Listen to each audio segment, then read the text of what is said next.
Engkau setengah mengadakan perjanjian-Mu dengan setiap kami dan umat-Mu di tempat ini.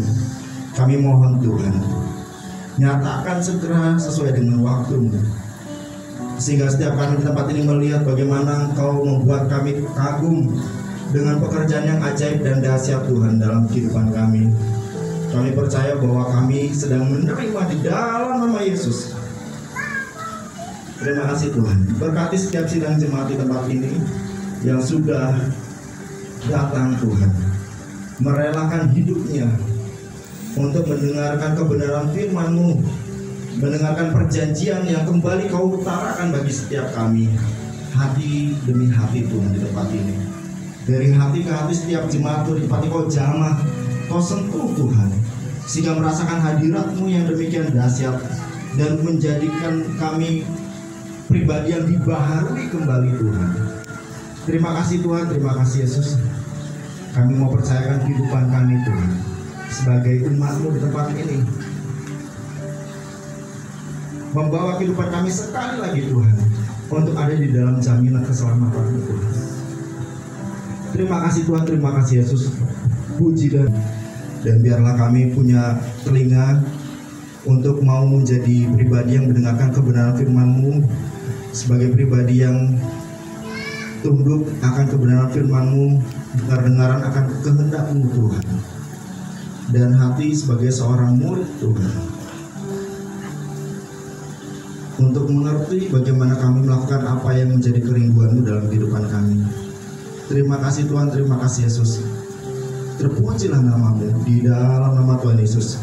Mari setiap kita yang siap mendengarkan kebenaran firman Tuhan dan mendapatkan berkat, sama-sama katakan amin.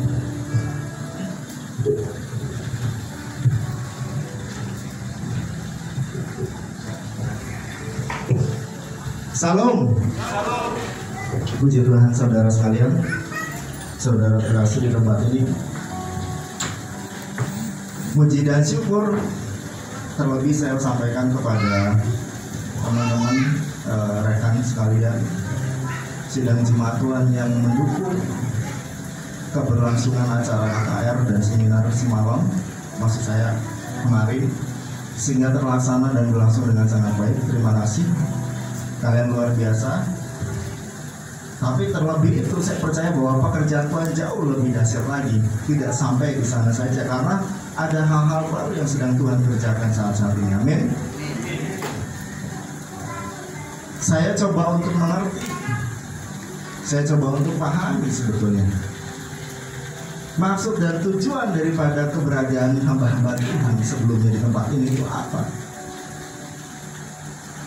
Tentu kita akan berharap sangat banyak untuk mendengar, menerima apa yang menjadi kerinduan Tuhan dalam kehidupan setiap kita. Amos 3 ayat 7 menyatakan bahwa Allah tidak pernah menyatakan segala sesuatu pengajarannya tanpa melalui hamba-hambanya. Dan kita percaya bahwa hamba-hambanya sudah menyatakan kebenaran firman Tuhan, menyatakan kerinduan hati Tuhan dalam kehidupan setiap kita. Amin. Siapa yang sangat diberkati dengan kebenaran firman Tuhan yang disampaikan oleh hamba-hamba Tuhan sebelumnya? Puji Tuhan ya. Saya melihat ribuan orang di sini sedang mengangkat tangannya. Amin. Diberkati oleh kebenaran firman Tuhan.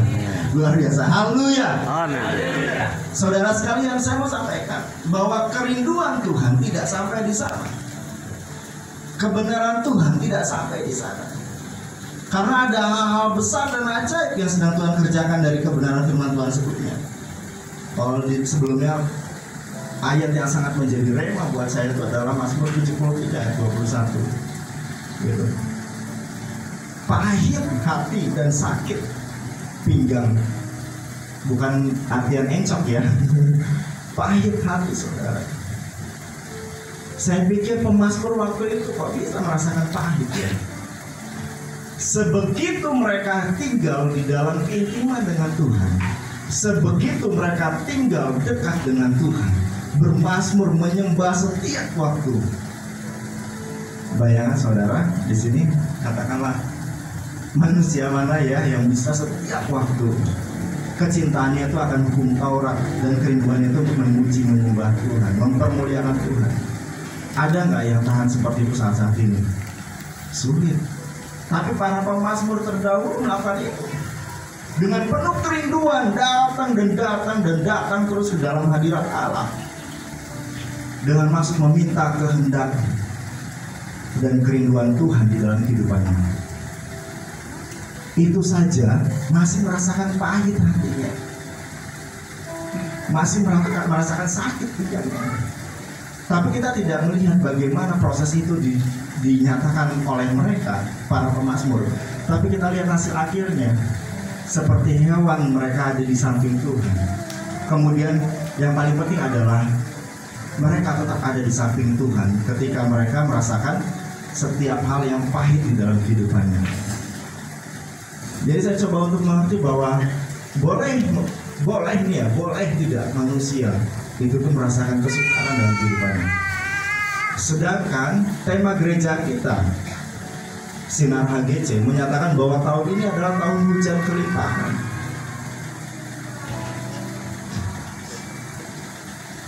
Dan buat saya pribadi, maksud dengan abundant of rain tidak selalu bicara tentang materi, tidak selalu bicara tentang berkat.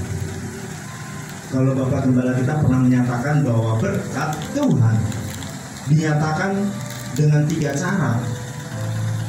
Waktu itu ada bara, ada eser, dan satu lagi apa? Ada yang masih ingat gak? Semalam barusan kita sharingkan di YouTube. Semalam disebutkan bahwa berkat Tuhan yang paling jelas yaitu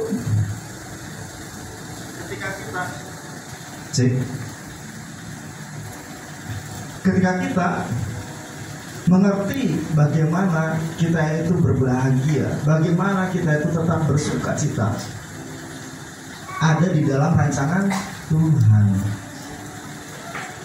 Dalam bahasa Yunani disebutnya sebagai makarios, bukan makaroni ya saudara, bukan makarios. Nah, ketika saya coba sharing hal ini di ibadah muda-mudi semalam, banyak yang terkaget-kaget, terkejut-kejut. Kalau orang Batak bilang tersongkot peauya, betul Pak? Pak Sinaga? Tersongkot ya. Betul. Terkejut-kejut. Kok bisa kita harus berbahagia di dalam rancangan Tuhan? Padahal di Matius itu disebutkan bahwa kita tuh harus berbahagia dengan cara apa? Ucapan bahagia di bukit, ada yang ingat gak? Berbahagialah kalian yang dianiaya, berbahagialah kalian yang miskin. Berarti kita harus berbahagia. Pantas saja saya melihat banyak orang berbahagia di tempat ini, amin. Amin. Karena ukuran berkat tidak diukur dari apa yang dipandang oleh dunia. Ukuran berkat diukur atas apa yang menjadi kerelaan setiap kita di dalam mengikuti jalan-jalan Tuhan. Ukuran ketika kita mau sebutkan bahwa kita memiliki willingness to pay the price, kita memiliki kerelaan untuk membayar harga. Saya sempat sharingkan juga sama Ko Nadia dan beberapa abang-abang di tempat ini. Saya sebutkan bahwa manusia itu merasa kurang dan terus kurang karena satu hal saja, ucapan syukur. Dan tuntutan di dalam kehidupan setiap kita demikian tinggi. Dasar firman Tuhannya kita sama-sama baca di 1 Petrus 2 ayatnya yang ke-9.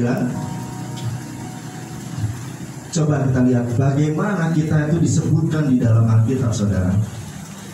Tetapi kamulah imamat yang rajani, bangsa yang terpilih. Multimedia bisa mohon ditampilkan 1 Petrus 2 ayat yang ke-9. Siapa status kita di dalam Tuhan? Apa status kita di dalam Tuhan? Bagaimana status kita di dalam Tuhan? Baca sama-sama dengan keras ya, bersama dengan saya. 1, 2, dan 3. Tetapi kamulah bangsa yang terpilih, imamat yang rajani, bangsa yang kudus, umat kepunyaan Allah sendiri, supaya kamu memberitakan perbuatan yang besar dari Dia yang telah memanggil kamu keluar dari kegelapan kepada terangnya yang ajaib. Amin. Haleluya. Saudara sekalian, Kita sadar dan kita tahu ayat ini. Ada nggak barang satu orang saja yang belum pernah dengar ayat ini? Ada nggak? Ya minimal semua dengar ya barusan ya. Kita kan sama-sama baca. Sekalipun belum pernah dengar, tapi sama-sama kita sudah membaca barusan. Ya mungkin saudara pernah membaca tapi lupa ayatnya di mana. Jadi saya coba ingatkan kembali, coba untuk reminder kembali. Saudara ketahui Alkitab menyebutkan kita adalah imamat yang rajani, bangsa yang terpilih. Murid-murid menyebutkan bahwa kita adalah orang yang dilepaskan, diangkat, ditarik dari kegelapan kepada terangnya yang ajaib. Saudara sadari gak bahwa itu adalah sebuah proses? Di Roma 3 ayat 23 menyebutkan juga bahwa kita tidak hanya sekedar dipilih, ditentukan, tapi kita juga sebetulnya sudah ditentukan telah kehilangan kemuliaan Allah. Ini saya punya bere itu keponakan baru lahir. Bayangkan saudara, bere saya ini baru lahir, mungkin nggak kita langsung datang, hei kamu telah kehilangan kemuliaan Allah? Mungkin nggak kita bilang begitu kepada dia, bayi baru lahir? Nggak mungkin. Saya sampai sebutkan waktu itu, saya minta tolong adik saya, tolong bacakan Shema Israel. Tolong bacakan Shema Israel. Ini untuk setiap bapak-bapak khususnya yang sebentar lagi akan menjadi bapak, atau istrinya sedang mengandung, atau akan menjadi seorang bapak, seorang tua. Tolong anaknya ketika lahir bisikkan, bacakan, kalau perlu teriakan Shema Israel di telinga anak-anak setiap kita. Waktu itu Bang Deswan juga saya sempat sampaikan, tolong untuk Oji dibacakan Shema Israel. Siapa lagi yang pernah saya minta untuk dibacakan? Penting saudara, karena apa? Roma 3:23, semua orang telah kehilangan kemuliaan Allah. Bahkan di Mazmur 51 ayat 5, di dalam kandungan orang tuaku aku dikandung di dalam dosa. Bahkan di kandung ibuku. Ini kurang lebih sekitar 7 bulan ya. Bahkan di kandungan ibuku aku dikandung di dalam dosa. Ironis tidak saudara? Manusia bahkan sebelum ditentukan dari awal sudah membawa yang namanya dosa, sudah membawa yang namanya persoalan, sudah membawa yang namanya pergumulan. Wajar nggak kalau sekarang seusia kita ini kita punya masalah, kita punya pergumulan? Wajar nggak? Wajar saudara. Loh, berarti firman Tuhan tidak berarti dong di sini. Kamu bangsa yang terpilih, imamat yang raja. Saudara, imamat yang raja. Bapak-bapak, kaum pria khususnya, kalian imam. Bukan sekedar imam. Bagi yang belum berkeluarga, kalian imam. Bukan sekedar imam, tapi kalian adalah imamat yang rajani. Amin. Amin. Amin. Sebagai seorang imam, bagaimana kalian membawa hidup kalian di hadapan Tuhan? Bagaimana kalian membawa, atau setiap kita di tempat ini membawa hidup kita di hadapan Tuhan, membawa keluarga kita di tempat ini kepada Tuhan? Itu ditentukan dari setiap kita, setiap imam.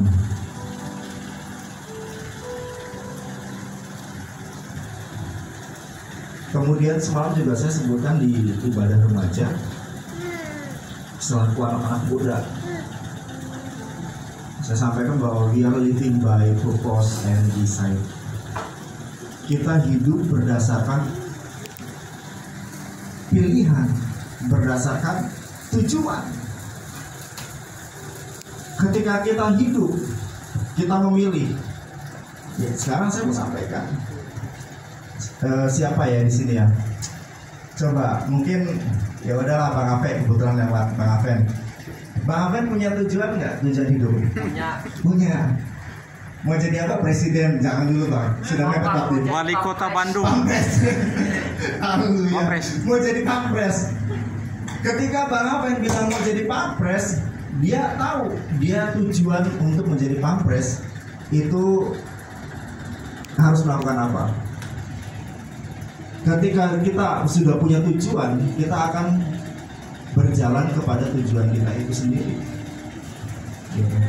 Pilihan. Bang Afen memilih untuk menjadi pas pampres. Kemudian dia akan secara pribadi membawa hidupnya ke tujuan hidupnya itu, ke cita-citanya itu. Pas pampres minimal pertama tinggi badan oke. Yang kedua punya paru-paru yang sehat. Dengan kata lain tidak merokok, tidak minum. Yang ketiga tidak punya tato. Dia akan berusaha sedapat mungkin menjaga hidupnya untuk mencapai tujuan kehidupannya. Karena apa? Dia punya penentuan. Saya menentukan hidup saya menjadi pas pampres. Untuk itu saya harus begini, begini, dan begini. Benar? Ada yang setuju nggak? Setuju. Amin. Amin. Dan kehidupan setiap kita, saudara, ditentukan di dalam Alkitab. Kamulah imamat yang rajani, bangsa yang terpilih,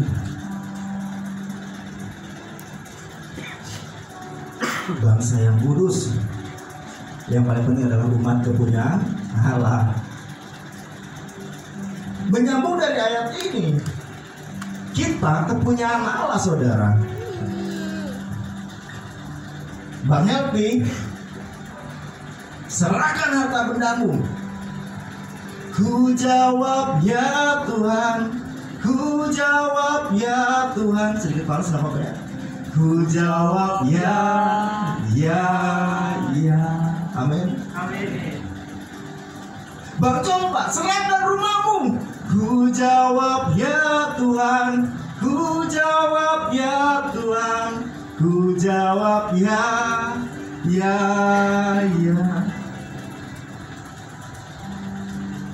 Amin. Bapak Kardo, harta benda serahkan buat Tuhan. Ku jawab. Masih bisa bernyanyi seperti itu enggak, saudara? Masih bisa enggak, saudara? Sekarang Bang Ian, serahkan hidupku untuk Tuhan. Ku jawab apa ya Tuhan? Ku jawab apa ya Tuhan? Menyerahkan hidup, saudara. Karena kita kepunyaan Allah. 1 Petrus 2 ayat 9. Kita kepunyaan Allah. Apa yang mau kita berikan? Apa yang mau kita banggakan? Apa yang mau kita sombongkan? Kita nggak punya apa-apa. Semua kepunyaan Allah.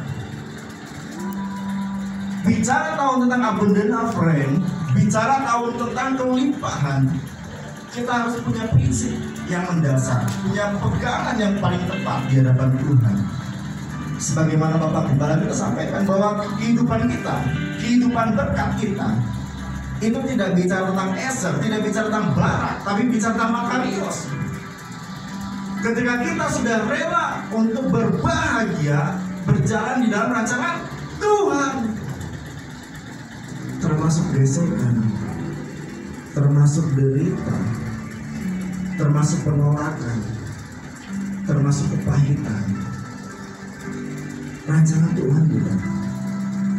Saudara, saya mau sampaikan, ketika kita mengalami hal-hal demikian, itu juga bagian dari rencana Tuhan. Amin. Ya Amor, anak saya, dikasih kembang gula senangnya bukan main, dikasih permen senangnya bukan main, apalagi dikasih es krim. Amor aja jajan es krim, udah sama siapa aja dia mau ikut. Dia nggak kenal orang itu baik, nggak kenal orang itu jahat, nggak kenal orang itu bawa karung untuk bungkus, dia nggak kenal. Selama pokoknya ujung-ujungnya ada es krim, semua orang masih suka. Amin. Tapi ketika dia sakit, Amor minum obat, penolakannya dari ujung rumah sampai ujung rumah. Dia teriak, dia lari, dia nggak mau, saudara. Padahal posisi lagi sakit. Dia nggak mau. Tidak setiap orang mau menerima hal-hal yang pahit dalam kehidupannya. Padahal dia lagi sakit, dia butuh yang namanya obat. Kita sebagai orang tua saja tahu bagaimana kita memberikan yang terbaik buat anak-anak kita. Bagaimana tidak dengan Tuhan. Ketika hal-hal yang pahit ada di dalam kehidupan setiap kita, mendera kehidupan setiap kita, percaya saja ada proses Tuhan yang indah di dalam kehidupan ini. Yeremia 29 ayat 11 menyebutkan bahwa rancanganku bukanlah rancangan kecelakaan, melainkan rancangan damai sejahtera untuk mendatangkan hari depan yang penuh pengharapan. Tetapi kita yang tidak pernah bisa menyelami pekerjaan Allah dari awal sampai dengan akhir, itu kenapa kita merasa bahwa Allah itu jahat.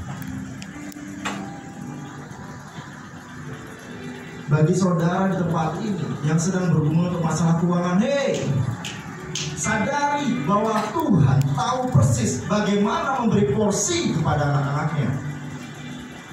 Matius 25 menyebutkan talenta. Ada orang yang diberikan 5 talenta, ada yang diberikan 2 talenta, dan juga 1 talenta.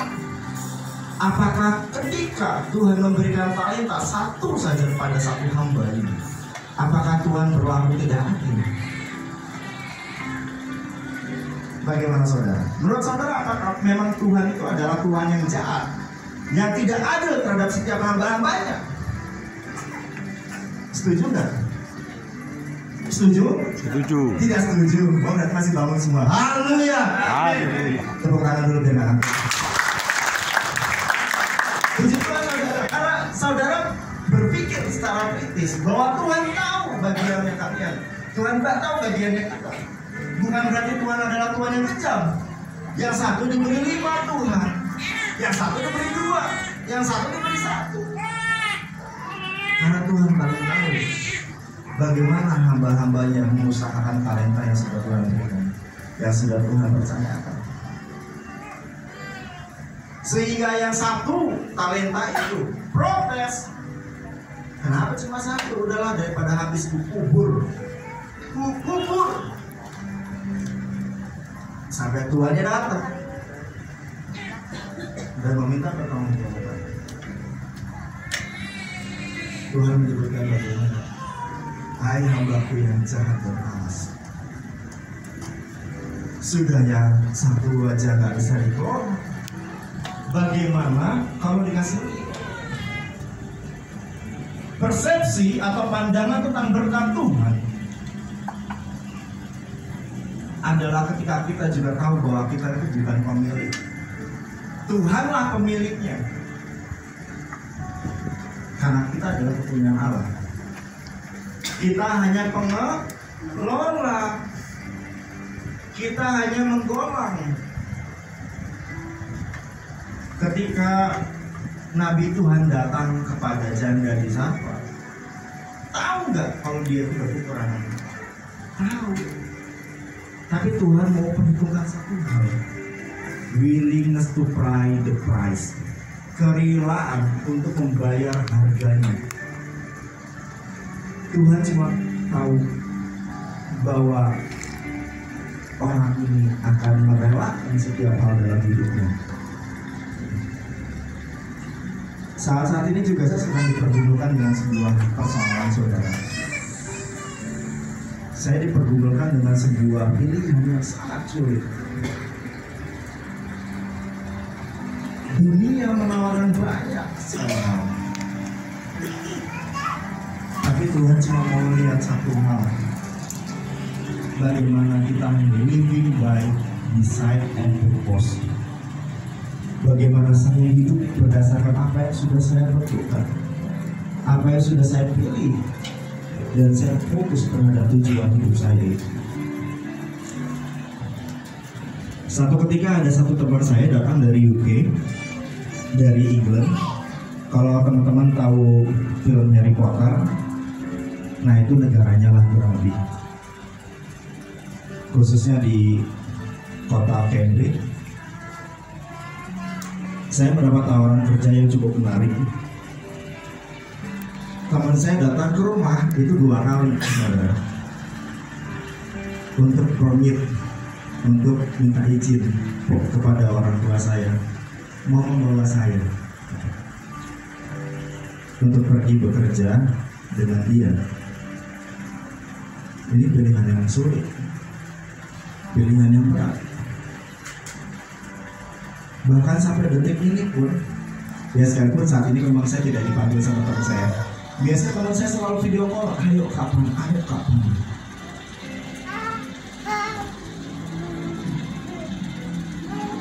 Saya pikir ya, saya sudah memutuskan hal yang tepat, yaitu pergi.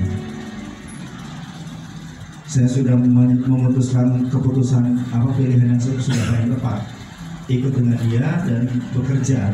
Kemudian di sana saya pikir saya bisa untuk membangun perintisan jemaat cabang dari HGC Galuso. Kemudian saya coba menginjil, saya coba menggunakan jiwa-jiwa, karena di sana semua orang sudah tidak kenal Tuhan. Semua orang sudah apatis, sudah dingin, sudah skeptis terhadap nama Yesus. Ironis, negara Eropa, negara pertama yang melakukan penginjilan atau misi penginjilan ke seluruh dunia, tapi saat ini mereka semua menjadi orang yang dingin, menjadi orang yang tidak peduli terhadap firman Tuhan. Saya pikir saya mengambil keputusan yang tepat. Tuhan, saya yakin, bahkan istri saya pun sangat mendukung. Wah, Tuhan pasti senang dengan keputusan Mas. Tuhan pasti senang dengan keputusan saya. Menggunakan jiwa toh. Saudara tahu nggak, kehidupan ini bukan kehidupan yang kita. Detik demi detik, jam ke jam, itu semua senilai dengan uang. Tuntutan hidup juga tinggi. Tidak, tadi saya cerita sama Roman dia, 1 jam nggak kerja, 10 hari saya nggak makan. 3 jam saya nggak kerja, ya sehari semalam saya nggak makan. Nggak kerja 5 jam, sehari semalam saya nggak makan, sehari semalam saya ngeper di pinggir jalan. Itu tuntutannya. Ketika saya sudah mulai berpikir untuk membuat hidup saya nyaman, orientasi saya berubah. Amin. Saya akan berusaha cuma kerja 5 jam. Sudah dapat 5 jam, saya mau cari baktinya. Sudah kerja 6 jam, 7 jam, saya mau cari untuk nabung. Orientasinya berubah, teman-teman. Saudaraku sekalian, ketika kita diperhadapkan dengan dunia dan kita terjebak di dalamnya, percayalah, tidak ada jalan untuk pulang. Saya ditegur, saya diingatkan oleh kakak saya, oleh orang tua saya, bahkan oleh gembala senior sekalipun. Iblis saja memberikan dunia kepada Tuhan Yesus waktu pencobaan padang gurun. Kenapa enggak iblis memberikan saya hal-hal yang sebenarnya sifatnya sementara? Satu hal, saudara, Tuhan cuma mau melihat kerelaan tadi, willingness to pay the price, untuk membayar harganya. Satu-satunya cara untuk membiarkan kita rela cuma 2. Ini juga yang saya sharingkan juga kepada abang-abang kemarin dari Muhammadiyah. Kita cuma perlu mati. Kalau kita sudah mati, kita nggak punya tuntutan. Pilihannya cuma 2, mati daging atau jasmani, atau mati secara fisik. Saudara punya seisi dunia, tapi kalau mati secara fisik itu nggak ada artinya. Mati secara fisik tahu ya, rest in peace, ada makam. Selesai tugas Tuhan, selesai tuntutan dunia terhadap setiap kita. Mau seperti itu? Gak mau ya Bang Ape ya? Berat. Ada satu cara yang sebetulnya paling mudah mematikan jasmani kita, mematikan daging kita, mematikan ego kita. Saya mau tanya saudara, ketika saudara sudah mati secara daging, Dengan cara apa lagi orang bisa membunuh saudara?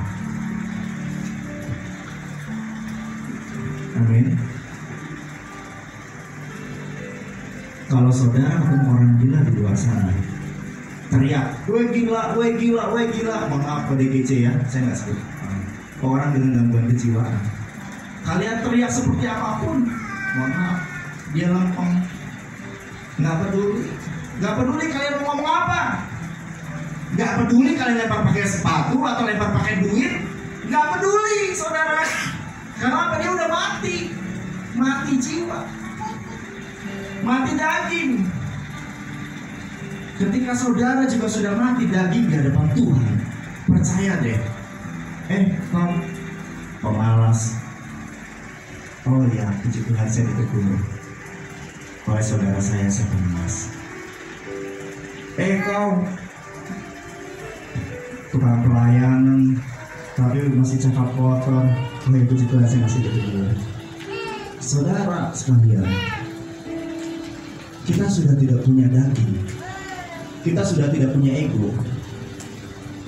Bayangkan kalau saya belum kenal dengan Tuhan. Kau pemalas. Wow, mau keluar sama saya? Mau keluar sama saya?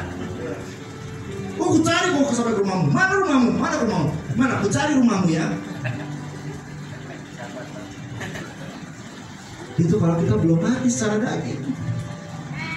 Kalau kita masih punya kehendak. Sedangkan firman Tuhan, kamu kepunyaan Allah. Kita nggak punya apa-apa. Sampai saya sendiri juga bilang sama Tuhan, sekiranya memang saya harus ada di dalam jalan itu, mampukan saya. Ada di Indonesia nggak mudah, ada di Bandung nggak mudah, berat saudara. Dibandingkan kalau saya harus pergi, setiap jam saya dihargai, bukan dengan dolar lagi, tapi dengan pound sterling. Tapi Tuhan tidak minta itu. Tuhan minta kerelaan saya. Dan Tuhan tidak pernah berhutang, amin. Ketika Tuhan meminta hidup kita, ketika Tuhan meminta kita, kerelaan kita, Tuhan yang jamin saudara. Tuhan yang jamin kehidupan saudara. Tuhan yang menjamin kehidupan keluarga saudara. Para pemazmur, para Amsal bilang, apa gunanya aku memiliki seisi dunia tapi tidak memiliki Tuhan dalam kehidupan setiap kita. Tuhan mau gak menjawab doa kita? Tuhan mau gak mendengar cerita hati kita? Mau saudara. Tuhan mau mendengar doa kita. Tapi kita juga dituntut untuk menjadi jawaban atas setiap doa kita. Tuhan mau berkata